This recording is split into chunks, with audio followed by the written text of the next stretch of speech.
Game on. Game on. Hello, good morning, afternoon, evening. This is episode, I think, 12. Yeah. Send better emails. That's mad, isn't it? 12% through to finally producing a good email, a good podcast. Well, I hope producing good emails. That was a Freudian slip right off the bat. Yeah, what is it, 100 emails? No, I said I did as well. 100 podcast episodes before you get any good at it, apparently. Is that right? Yeah. That's what It's probably the same rule applies to emails as well. In which case, we should be pretty good because we send about 100 emails a week. Yeah, okay, good. But 100 podcast episodes, so 12%. That loading bar's slowly getting there. Yeah, we're probably... my maths isn't that good. We're not 11% better than we were in the first episode. No, I don't think so. How much percent are we better than we were? I think I'm getting worse. So your wife is a devout listener to this podcast, apparently, because she said that I always say this one particular word. And I'm really, you know, when someone points that out, you become really in your own head. Is that why you've not said it once in this recording session? Well, I didn't realise that I'd said it at all. But apparently I can't even remember what the word is, but... Oh, I know what it is. Do you want me to say it? Yeah, go on. But the word's denigrate. Denigrate. Yeah. I don't mean to denigrate. Yeah. Yeah. That's a good phrase of yours. I think maybe you had a phrase phase. Yeah. You do always. It is a bit like word of the day, isn't it? If there's a word that you really like using, There is that, you know, that, is it recency bias where you buy a new car and then all of a sudden you see it everywhere? Yes. It's the same for learning new words as well, I think. I agree. I remember I was on holiday with my wife and my in-laws, and my mother-in-law at the breakfast table came up with the word lugubrious. Oh. Nice. I was like, I've never heard that word before. What does it mean? So we had this big talk about what does lugubrious mean. And then after breakfast, I go and read my book that I'm halfway through, and lugubrious pops up. Oh, so I don't know, like, is that just been in every single book that I've read and I've not noticed it until now? Is it because she said it at the breakfast table? That's actually the name of this podcast. Lugubrious emails or something. One, I want to know what that word means.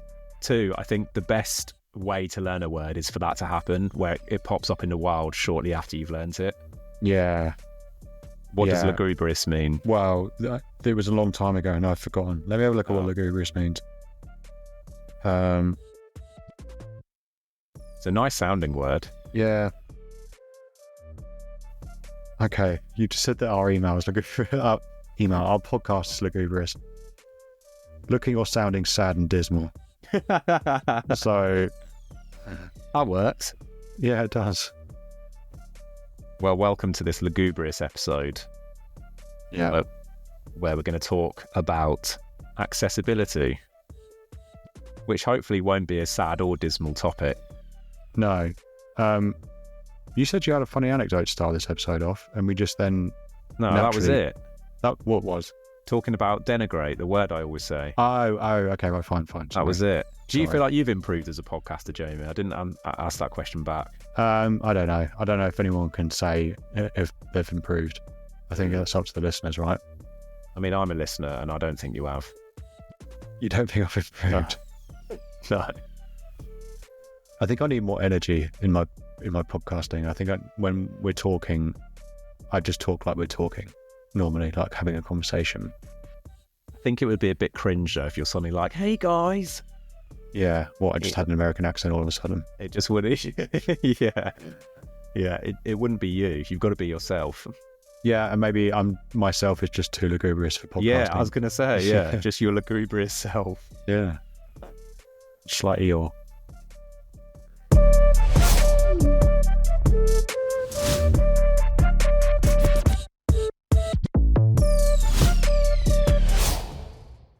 All right, so Eeyore Woodbridge. We're talking accessibility today, and I want to be upfront with the listeners and say that this is a topic that we are relatively new to.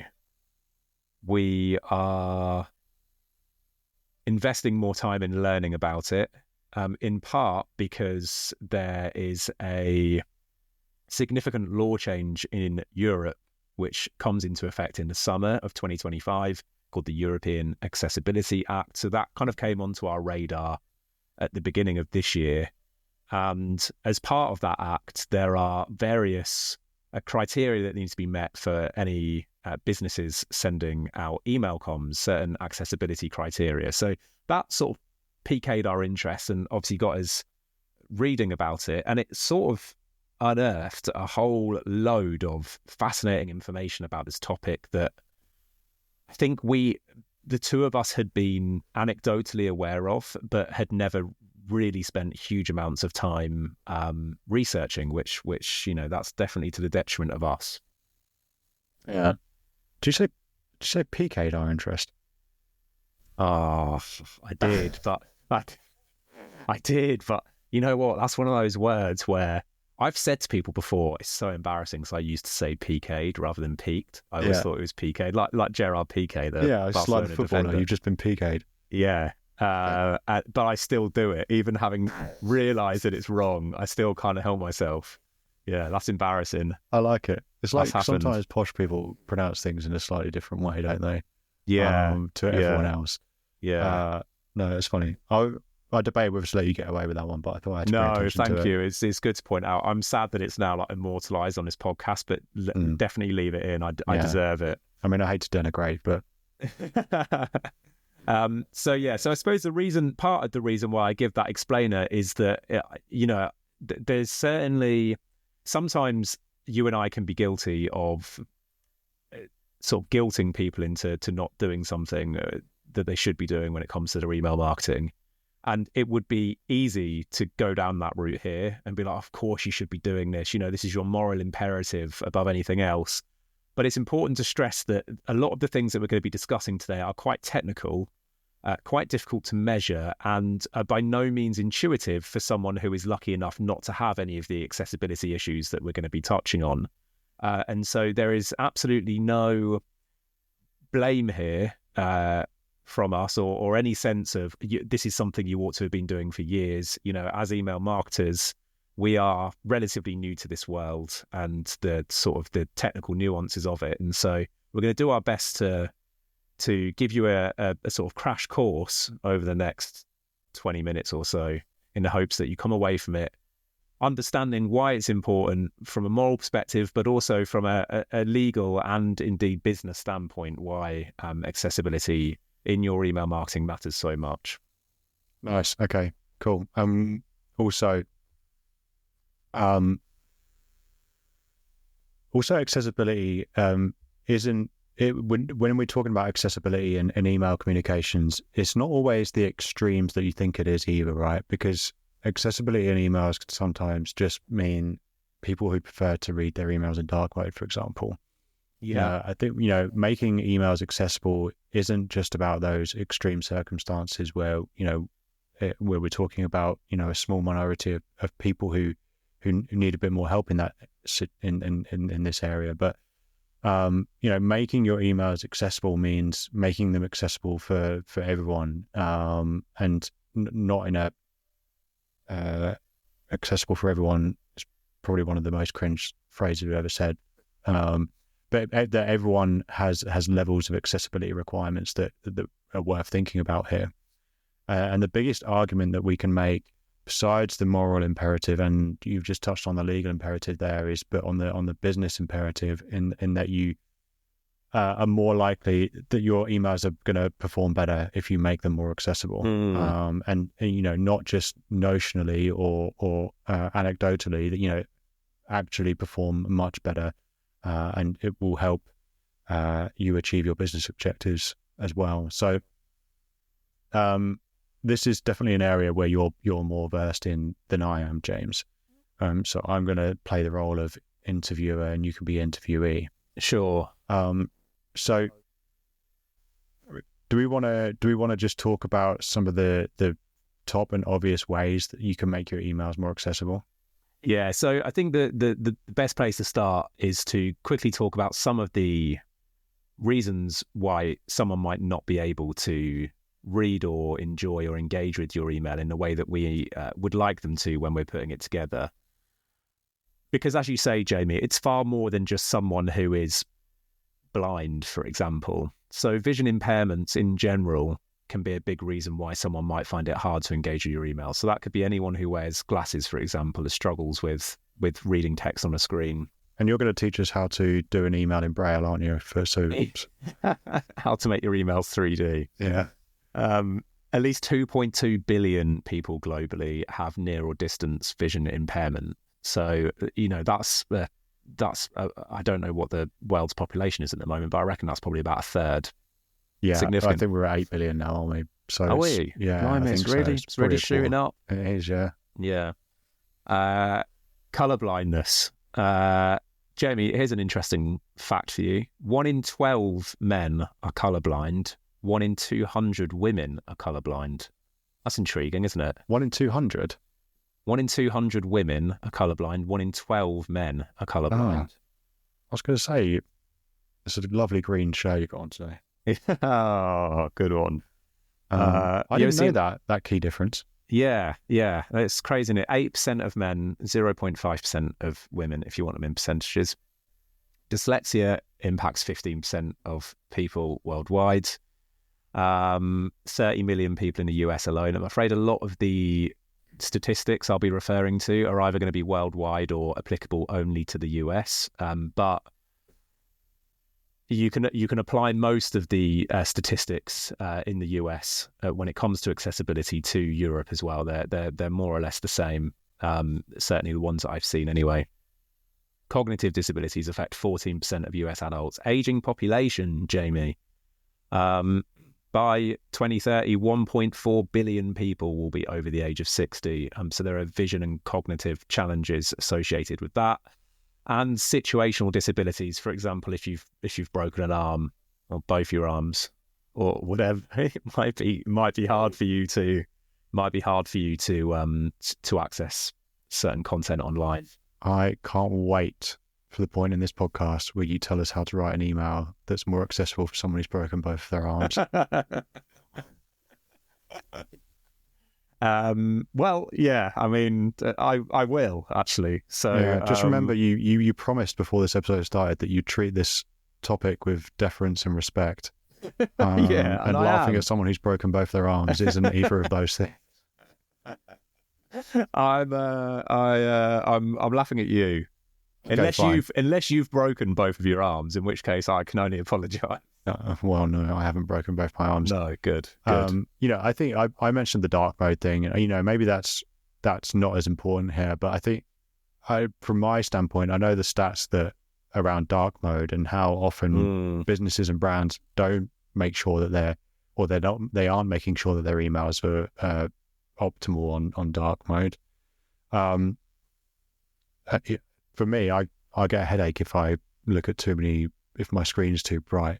So dark mode is like super important for me, but I'm not visually impaired or anything. So, I just again make that point that it's such a wide issue that's so commonplace here. We're not, and your stats kind of back that up. Yeah. I think it's sexy when you read out stats. So have you got any more? There might be a couple more coming later on. God. Don't worry. I'm on 10 hooks. I want to outline 4 reasons, Jamie, why accessibility is important, and none of them have anything to do with the moral need for making your emails accessible. Because I think everyone who's listening to this will understand the moral imperative on an intuitive level, and it's not for us to preach about that sort of thing. We're certainly not the most righteous when it comes to email accessibility. There's still learning for us to do. So that's a one side for 1 second. 4 really compelling reasons. So firstly, there is a legal requirement. Like I said, the European Accessibility Act is coming in June 2025. That will compel us to adhere to certain rules when we're sending emails. There's the Americans with Disabilities Act in 1990 for anyone who's marketing to a US audience. And there's the Equality Act in the UK, which came in 2010, which also includes various foundational accessibility requirements. So there is a good chance that people listening to this podcast are in contravention of some of those requirements already. And as I would imagine, as we progress and as marketing gets more sophisticated and our capabilities become more sophisticated, those rules are only going to get stricter as well. So nobody's going to get sent to prison for sending an email that doesn't tick the accessibility box by any means. And I don't want anyone to worry about serious reprimand. At the same time, if you can start doing some of the things that we're going to talk about in this email now, you are going to safeguard yourself for the future, and that can only be a good thing. So if you break that law, me and James will come around and break both your arms. Then you can see how you like it, how difficult it is to read emails. Exactly. Yeah, exactly. That'll show you. Yeah.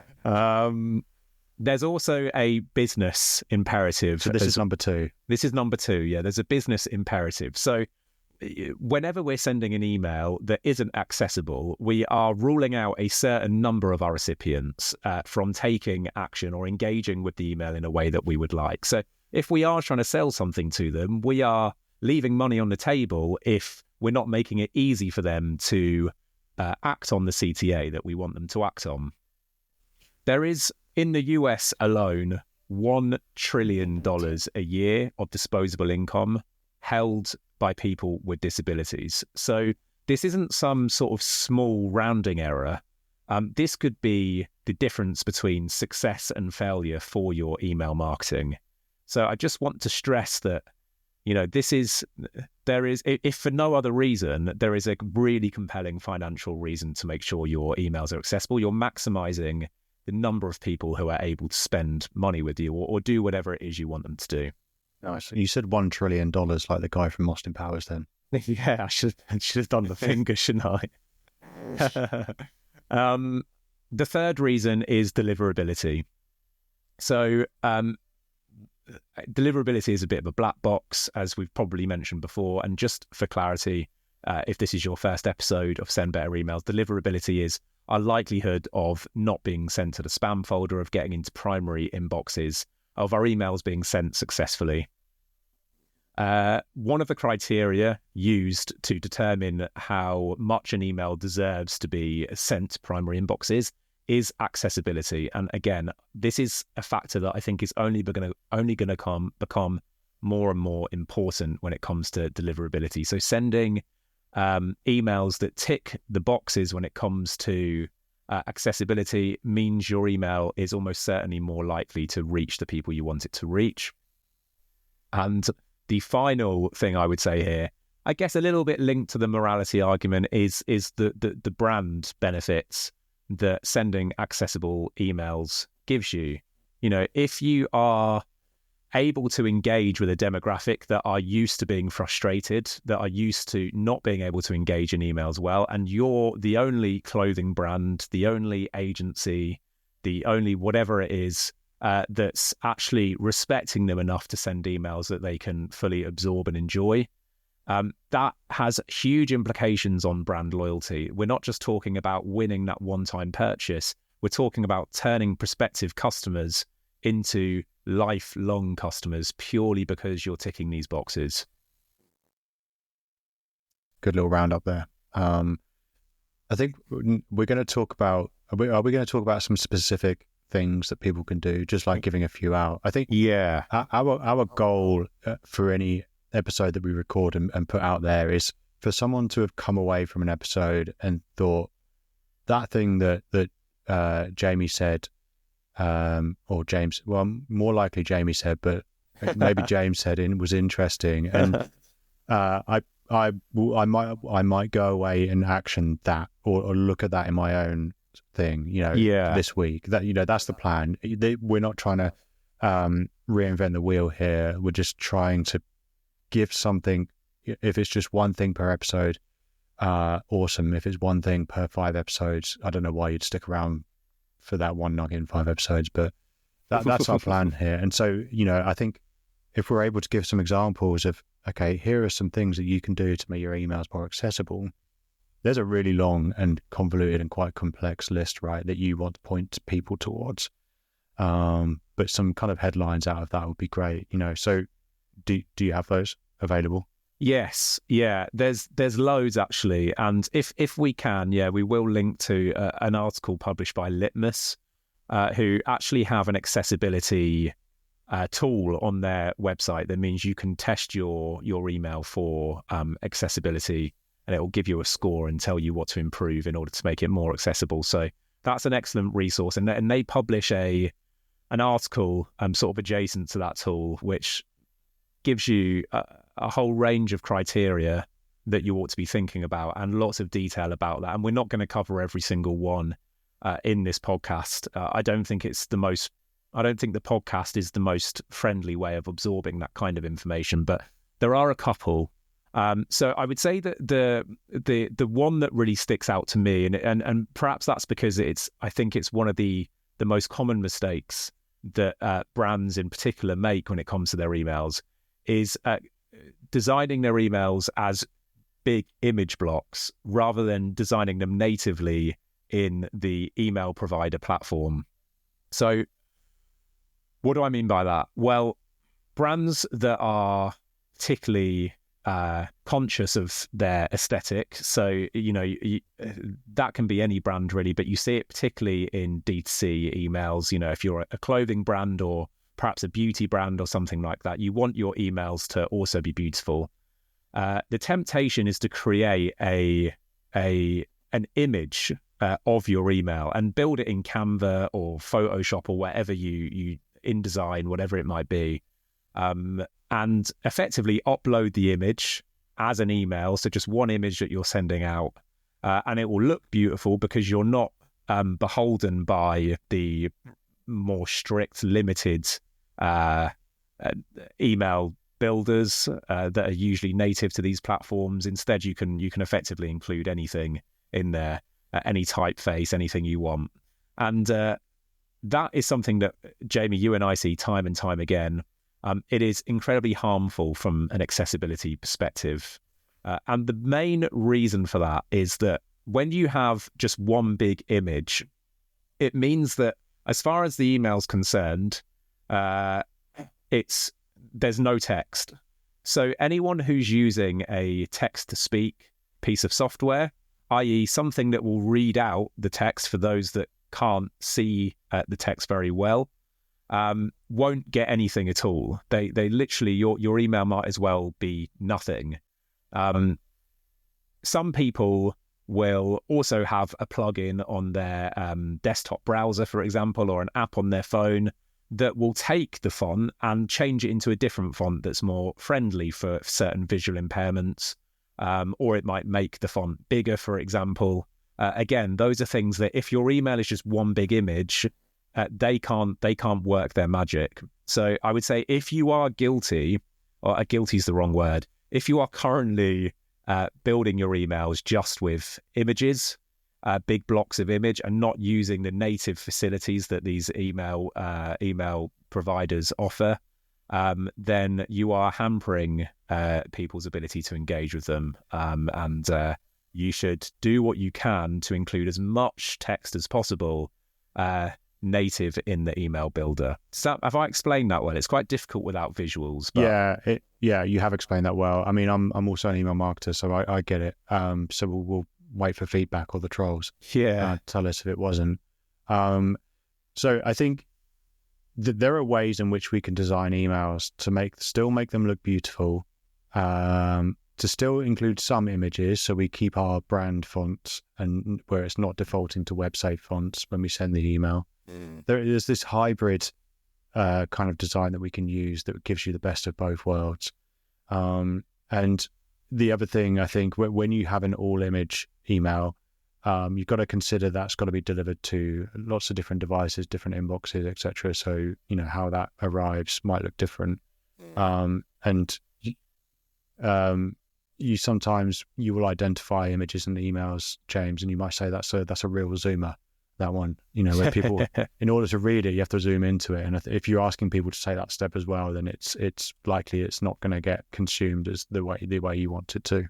Yeah, it's clunky and it's awkward. And whilst I totally respect that desire to be able to use your special fonts that aren't web safe, the design elements that you want, when you're using an image block, your imagination is really the only limit. But as Jamie says, there are ways that you can build beautiful looking emails that are going to be more responsive, that are going to be easier for people who might have impairments that prevent them from engaging with them. So it's a no-brainer in that regard. Nice. On the topic of images, alt text is really important, and that's something that generally most, whether you're using MailChimp or Klaviyo or whatever it might be, most email providers will give you a nudge if you're not using alt text. They'll say, oh, you forgot your alt text, do you want to add it? And the temptation with alt text is just to alt text, by the way, just for anyone who isn't familiar with that term, if someone can't see the picture, alt text is the thing that gets read out. It's the words that are there in place of the picture for anyone who might not be able to see the email, for example, or for people for whom images don't load. So generally speaking, the temptation is to just describe the image, which is fine, and it's better than no alt text at all. So let's say you're including a picture of a bear, you'll put bear in the alt text, and that's it. What we would prefer to do is have more descriptive alt texts, okay, that actually contribute to the enjoyment of the email. So, for example, let's say that we have a picture of a t-shirt. Instead of just putting an alt text of t-shirt, we might put as the alt text something like, our t-shirts are perfect for a night out, or something like that.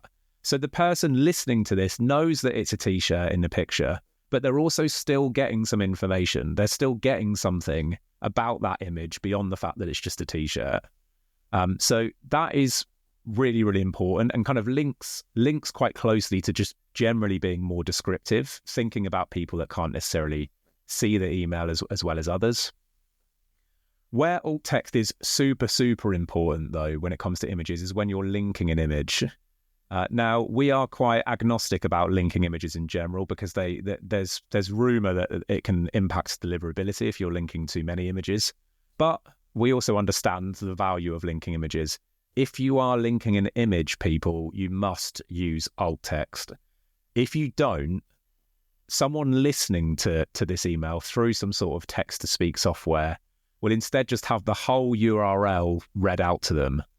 And, if that URL is long and has numbers at the end, and maybe you're using a UTM link, so it's super long, that could be like a 3-minute listen. And so please, please, please, if you are linking images, include alt text, because those text-to-speaks will default to the alt text over the link, so long as the alt text is there. Well, rest in peace if you're not doing that. Indeed. Okay. They were actually quite interesting. Thanks. Yeah. There's no need to sound so surprised. No, okay. Are there any other ones that you want to add to that list? Yeah. So one quick thing is color. We've already talked about color blindness, and this isn't as applicable to women as it is men, apparently. But using color intelligently is really, really important. There is such a thing, Jamie, as a contrast checker. So you can get a color contrast score. There are free resources out there. There's one on webaim.org. That's webaim.org. And if you go to their resources page, you can find a contrast checker on there. And you upload your image and it will give you a contrast score. So the most common errors made here are when we're choosing that all-important decision of what color should our button be and what color should the text be that's on the button. And if we're using something like white and black, that's obviously a very, very high contrast score. That's fine. If we're using, say, a yellow button with white text, that can cause problems, and that would have a very low contrast score. And if the contrast score is too low, it can be incredibly difficult for people with visual impairments to see. But also, if you're on certain modes, and Jamie, you've illustrated it earlier with dark mode, for example, having a low contrast score can really impact how easy it is to see what the text is actually saying. And obviously, we want people to be able to read our CTAs. So that's another one that is sort of, you can immediately change tomorrow. Nice. Good. It's weird providing actual helpful stuff on the podcast. I know, it does feel a bit odd. Hold on, you've ruined it. There are a list on this article that, again, hopefully we can link in the show notes. There are like 12 factors here, so I'm only scratching the surface.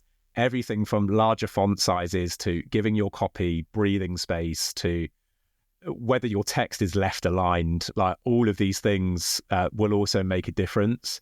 But I think that the couple that I've mentioned there are particularly, not only they're easy to action and something that can be done, like if you're not lazy, you can start doing them immediately, but also they have such a negative impact on so many people that it just feels like it just feels so easy and obvious to change them. Nice. Okay. And if you're listening to this and you're not sure whether your emails are accessible or not, James is offering free one-to-one accessibility sessions. They're unlimited and they're 4 hours long. So if you want one of those, no, I'm joking. If you want to get in touch and you want one of us to look over your email and just be like, this looks okay, or this is awful, we're going to break both your arms. If you want that input, just get in touch. You know where we are. Website is theinbox.club. We're the kind of people that will always jump on a call and help people out. Don't expect it to be like a sales thing.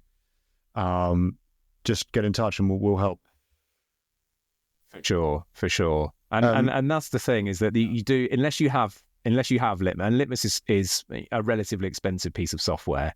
So I don't expect the casual email sender to be investing in that and necessarily going through this. So and like I say, there will almost certainly be things that it picks up that are not intuitive. Some emails you can look at and immediately think, yeah, this needs some improvement. Others you might feel they're absolutely fine, and actually there's something you haven't thought of. So definitely Jamie's offer was not an empty one there. Cool. Well, consider my interest piqued. This topic. Do you want to do a hot take?